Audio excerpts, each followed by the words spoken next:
भारत आणि पाकिस्तानमध्ये युद्ध थांबवण्याबाबत सामंजस्य करार, पण दहशतवादाविरोधात कारवाई थांबणार नाही. शस्त्रसंधीनंतर परराष्ट्र मंत्री एस जयशंकर यांनी पाकला ठणकावलं. काश्मीरमधील आरएसपुरा सेक्टरमध्ये बीएसएफचे उपनिरीक्षक मोहम्मद इम्तियाज शहीद, तर राजौरीमधील गोळीबारात हिमाचल प्रदेशचे सुभेदार मेजर पवन कुमार यांना वीरमरण.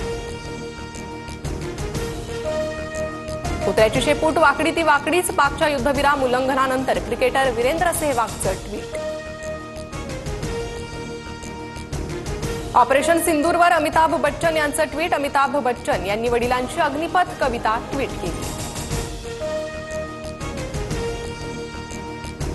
भारत पाक युद्धाच्या पार्श्वभूमीवर नागपूर पोलीस अलर्ट मोडवर, वेगवेगळ्या महत्त्वाच्या भागात पोलिसांचा रूट मार्च.